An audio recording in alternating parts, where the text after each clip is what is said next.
Hey everybody, it's Brandon, the Weekend Cruiser, where I go on a weekend cruise just about every weekend. And this past weekend, I did a different sailing. I went on the MSC, the Mediterranean Shipping Company's Divina. So I wanted to do a comparison, because this is the only way I know how to compare things, to tell you all what was that experience like. And I'm going to compare it over to Royal Caribbean's Freedom of the Seas. This is the closest apples to apples comparison I think that I could come up with. So these ships are similar in year that they were built. I think they're both built around 2010. They're similar in the size, so I think the Freedom of the Seas may be a little bit bigger. And they're also a 3-night weekend sailing, Friday afternoon to Monday morning, out of Port of Miami. So it does not get any more apples to apples than this direct comparison. So let me jump on into 5 different things that we're going to cover today, and that's going to be the people, the entertainment, the food, the pools, as well as what I thought of the itineraries that these went on. There'll be all sorts of subcategories within these, but I'm going to let you know overall which one of these groups I liked, and then I'm going to give a rating at the total end on which one I liked collectively when I take all of this into account. Now, the first thing people want to look at when they are thinking about going on a weekend cruise is what kind of people go on a weekend cruise. I would argue that it is a much different population than what's going to be doing your traditional 7-night. So if I look at Freedom of the Seas with Royal Caribbean, I'm going to see that, it's a bit of a booze cruise. So it is absolutely a high energy sailing over that weekend. So you're going to find a lot of groups, lots of quinceañeras, lots of bar mitzvahs and bat mitzvahs. You're going to find a lot of 21st birthday parties, a lot of bachelor and bachelorette parties. All of those are going on Freedom of the Seas. And it's also going to be still reflective of the Port of Miami. So it's a weekend cruise. Most of us are all local. I don't think there's a lot of people. There's some that I run into that fly in for a 3-night cruise, but most people are simply just driving to the port. And so the makeup of this ship is also going to be about 50 to 60% Latino, reflecting the population in Miami. Now, if I switch over to MSC's Divina, I'm going to see that surprisingly, it was actually more Latino. So it was probably closer to 70-75% Latino this sailing. It was actually interesting. When I was boarding, the crew kept speaking to me in Spanish. And, I have not learned Spanish yet. I would love to learn Spanish, but I don't know it just yet. And so I couldn't understand some of what they were saying, because it was all in Spanish. I also felt like there were a lot of groups on this cruise as well, but it was not like the Freedom of the Seas with, the bachelor and bachelorette parties. It was more family reunions, birthday parties, and more, family-oriented celebratory events. So it was not the booze cruise or party kind of crowd that was on there. However, with that being said, I did not feel like there was as many kids on MSC Divina, which I really appreciated. It was very apparent early on that there just weren't a lot of kids there. There were some, but it is nowhere close to the percentages that we see over on Freedom of the Seas. The average for this sailing, when I look at the age population, also seemed a little bit more older, more mature than we find over on Freedom of the Seas, with probably the average age being somewhere between 30 and 65. There definitely were some older people on there. There were a ton of abuelas that came on the cruise ship on MSC Divina. But for the most part, I did feel like it was an older crowd on this ship than you're going to find on a more booze cruise, Freedom of the Seas. So I want to go through and also give you an overall ranking of which one of these ships I preferred for the weekend. When I look at the people, I honestly preferred more of the energy and, I don't want to say booze cruise kind of cup, but you know what I mean. The energy that comes with those individuals on Royal Caribbean's Freedom of the Seas. Now, this is highly subjective. I think that you can have a great time on either one of these. Me personally, I just preferred the crowd on Freedom of the Seas. The second thing that we're going to look at is the entertainment on board both of these ships. And, there's going to be a lot of subcategories in here, and so I'm going to try to make my way through these pretty quickly. But the first is going to be the singers and dancers. So on Freedom of the Seas, they have an extraordinary cast. You all have heard me brag about how good the cast is on Freedom of the Seas. Just on Instagram today, they're getting ready to shift out. That cast is getting ready to go on vacation, and a new cast is coming in. But so far, we have had really strong talent on Royal Caribbean's Freedom of the Seas. I like the shows. They tell a little bit of a story, even though it can be a little disjointed sometimes. It does tell a story. It is songs that I can relate to, and they feel really well choreographed with some more advanced moves. If I switch over to the MSC Divina, I would say that they had a really strong cast as well. I was kind of surprised by how strong their vocalists were, as well as how strong their dancers were. Though I would say the choreography did not seem as advanced, and I'm not a choreographer, it didn't seem as advanced. They were getting an absolutely great workout up there. I mean, the cardio they were doing was insane. But I didn't see a lot of what I felt like were complex moves, definitely no gymnastics or backflips or anything like that that you'll see on Freedom of the Seas. I also felt like the show on MSC Divina was probably a little bit more risque. There were just some moves and things that I went, they would not do that on Freedom of the Seas, which I personally did not mind. The MSC Divina also did not tell a story, so it was a lot of older songs that honestly I couldn't relate to. So it was more of a showcase of, I mean, I don't want to say historical songs, but songs from, generations before me that I just can't really relate to. The vocalists were fantastic in singing these songs. I just didn't get along with it very well, but the people in the audience clearly knew the songs, liked the songs, and enjoyed. And I think they're also songs too. They were all done in English, by the way, even though it's probably 70% Latino. They were done in English, and everybody seemed to really know the songs. I think that's why they stuck with some of the older songs. It's because more people could relate to those. The MSC Divina also does not have an orchestra. So one thing that I missed from Freedom of the Seas is the live orchestra. So it is really neat to have that on the ship. The MSC Divina, the one downside I would say to not having the live orchestra is the bass was pumping, and it was a little bit too much. I didn't feel like they quite had their balance right in the mix that they were using to pump in the audio. Overall, I preferred Freedom of the Seas, their singers and dancers, because of, I feel like, more advanced choreography, as well as just songs that I could relate to better and sing along with. But the MSC cast absolutely gave them a run for the money. If you are somebody who is probably just a wee little bit older than me, you may really enjoy the MSC Divina's shows that the singers and dancers are going to be putting on. Another form of entertainment is going to be the musicians. Now, on both of these ships, you're going to see musicians throughout the ship, especially in the evening and the various lounges. Now, on Freedom of the Seas, these are going to be in 3 different locations. That's going to be in the Schooner Bar, where you're going to have a pianist and showman who's going to be, singing crowd favorites like Sweet Caroline. You're going to have the Bull and Bear Pub, where you're going to have normally a unplugged or plugged-in guitarist who's going to be singing crowd favorites like Sweet Caroline. And then you're going to have the Latino bar at Belarus that's going to be playing all of your Latin music that's normally, I find, more of a top 40. Switching over to the MSC Divina, they had a lot of different shows and musicians going on as well. One was, and I don't remember all the bars' names there, I was only there for a weekend, forgive me on this, but one was singing, top 40s from all sorts of generations, who was very good, with a pianist behind her.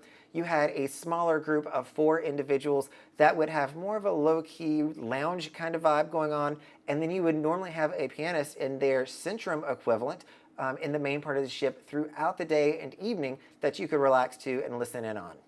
Overall, I personally really like the MSC Divina's musician lineup. I felt like the musicians were more talented and they played songs that I personally liked better. You all have heard that I am not a Macarena or Sweet Caroline fan. I appreciate those songs. I just don't necessarily want to hear them all the time. So Royal Caribbean can sound a little bit like a playlist when you go into their musician shops, and the MSC Divina just felt more authentic to me. So I really did prefer the MSC Divina when it comes to the musicians on board.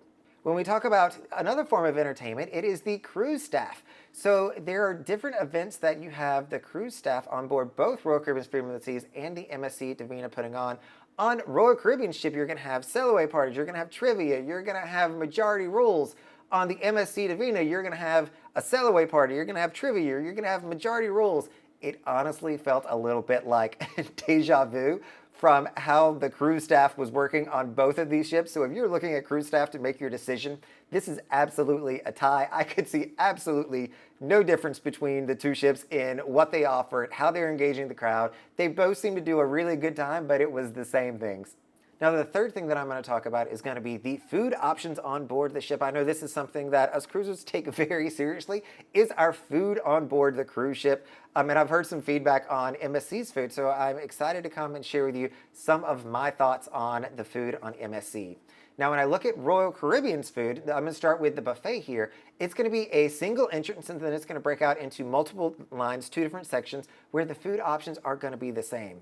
recently I've not really been enjoying the Windjammer experience that much. The food, especially the meats and the fishes, have felt very dried out to me, and there's not a lot of healthy options and variety. The broccoli, carrots, and cauliflower mix I am just about tired of now. That is something that I go through a phase, but I wish that they would change that up a little bit. Switching over to the MSC Divina, it is a dual entrance, more like an Oasis class ship that, then has two different sides to it. And the food options are going to be the same on each side of those, except at the front, where you're going to have one side is going to have all sorts of specialty pizzas, more true traditional Italian style pizzas.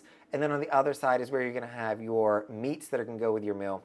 But I was actually really impressed with the buffet options on board the MSC Divina. The food was really good. I enjoyed the meats. Everything was moist, tasted well. There were tons of healthy options, and their fruit selection was on point. It was perfectly ripe. I worried that it was so ripe the first day that by the end of it, all the fruit on the ship was going to be spoiled, but it kept that same level of consistency throughout. So when it comes to these two ships on which buffet did I prefer, it was hands down the MSC Divina. I felt like the food there was a lot better than it was on Royal Caribbean's Freedom of the Seas. Now let's talk about the main dining rooms on board both of these ships. This is again where a lot of people like to go eat.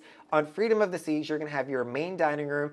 It's gonna feel a little bit like chaos in there. There's a lot of high energy with the waitstaff running around. There's a robust menu that you can order from. And the food in the main dining room, especially on Freedom of the Seas, ever since the restart, has been awesome. It has been really, really good. And that's honestly one reason I've been going to the Windjammer, is because I wind up eating less when I go to the Windjammer because I don't like the food as good. But it has been a really good experience on board Freedom of the Seas. Switching over to MSC Divina, I felt like it was a wee little bit more organized. The first night I was sat at, I didn't go the first night. The second night that I went, I sat at the table that I was assigned and was very quickly moved to another table because I think a family had kind of taken that table over, which was absolutely fine with me.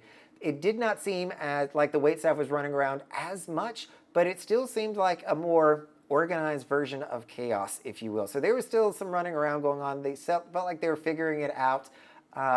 And the food was just mediocre. So I ordered some ribs while I was there, and honestly, the ribs weren't that great. I mean, if I wanted good ribs, I probably should go over to Carnival Cruise Lines.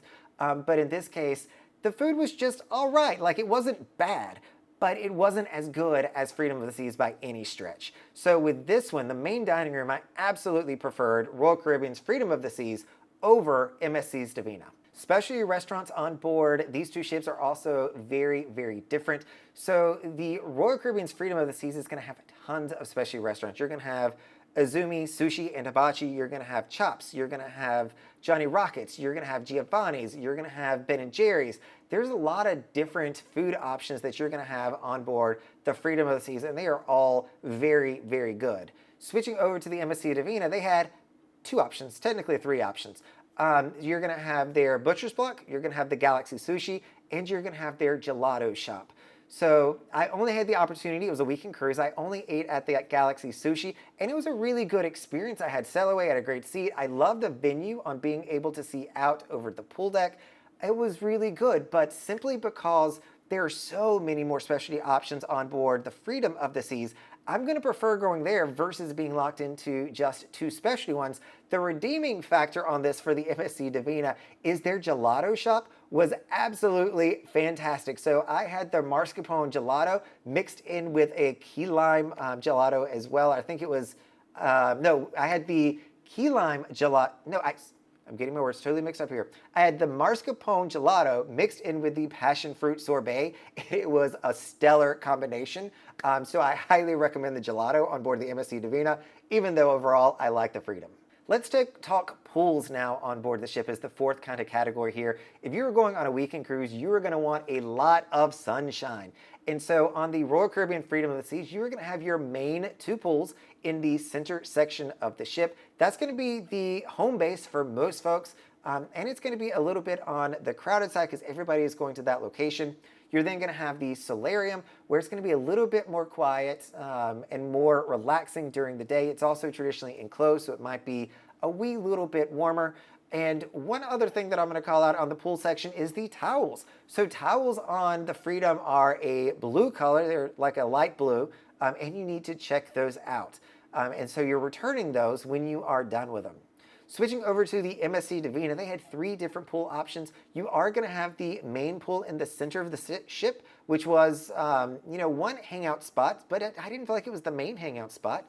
You then had what they called Les Sarines, which is their solarium style, which didn't have a lot of chairs out beside of it, so you couldn't really lounge by it. They had tables where you could sit and have a drink, but you didn't really feel like you were, sitting there to enjoy the pool experience. So this one I found to be the most underutilized. But then they had a really nice aft pool that was beautiful, overlooking the wake on the ship. They had a lot of lounge chairs and setups. And I really liked it. This was an adults-only section for MSC Divina. It was actually a little bit more on the crowded side because there is such a beautiful view by this being on the back of the ship. The pool towels on the Divina are also a burnt orange, and you don't have to check those out. So one thing that I found problematic with that was, number one, there were towels scattered everywhere. It was impossible to really find a chair because they were just people left towels everywhere on the ship and on all the various chairs. Also, when we went over to their private island marine reserve, I felt like the towels didn't really blend in with the atmosphere, and they were kind of an eyesore because they're this burnt orange color up against all these beautiful blues and their beautiful sand that they had at the marine reserve. So in this one, it was kind of evenly split, but I will say that I really, really enjoyed that aft pool on the MSC Divina. It was relaxing, there was an amazing breeze, and just being able to see the wake when you're sailing around, I think is fantastic. So I'm going to prefer the 3 different pool options on MSC Divina, even though I am not a fan of their towels. And finally, the 5th thing is the itinerary of these 2 ships. So the Freedom of the Seas, and both of these are going to go to the Bahamas. They've got to go to some international port in 3 nights, and the closest one that they can go to out of Miami is the Bahamas. So both of them are going to go to the Bahamas. Freedom of the Seas is going to go to Perfect Day at Coco Cay for 1 day, and it's going to be there from about 8 to 4 in the afternoon. And then you're going to have the Nassau trip where you're going to be there also from about 8 to 4:30 on your 2nd day or 1st day, depending on how your schedule is working for that cruise. On the MSC Divina, they tried something new here, which I really liked, or at least I liked it on paper. So we were scheduled to do their MSC Marine Reserve for an overnight stay. So we were going to be there Saturday through Sunday. So we'd show up Saturday at 8 a.m. We'd have to be back on board probably about 10 p.m. in the evening. And then the next day we'd be there from 8 to 2 p.m. Unfortunately, due to really high winds on the first day, we were not able to get into their dock and went in the 2nd day from 8 to 10 o'clock at night still, and made it back to Miami in plenty of time. So when I'm comparing which itineraries I liked here, I really liked the MSC Divina's itinerary where they gave us more time on their private island. I wish we would have had those 10 days, but still just allowing me to be on the island to watch the sunset come down over their lighthouse was fantastic. And being on the island when the sun's setting and in the evening is a much different experience that I really enjoyed versus being out there in, the heat during the day. So here I really enjoyed and appreciated the MSC Divina's itinerary over Royal Caribbean's Freedom of the Seas. Looking at all of this combined, which one do I prefer at the end of the day? And quite frankly, it is a bit of a toss-up. I really did enjoy different things, as you can see, on both of these ships. And I think whatever your situation is, you're going to be able to make it work. The thing that I would allow to drive this conversation is the pricing. So for me, this was a $400 sailing for 1 person, port fees and everything included. Whereas if I was to be over on Freedom of the Seas for this exact same weekend, it would have been $1,000. So even though there's some things on the Divina that I did not like as well as on the Freedom, for the cost savings and the value that came with MSC Divina, I think that it was a pretty solid try, especially for us solo cruisers that are out there. All right, everybody, this is Brandon, the Weekend Cruiser, hoping to see you on a weekend cruise soon.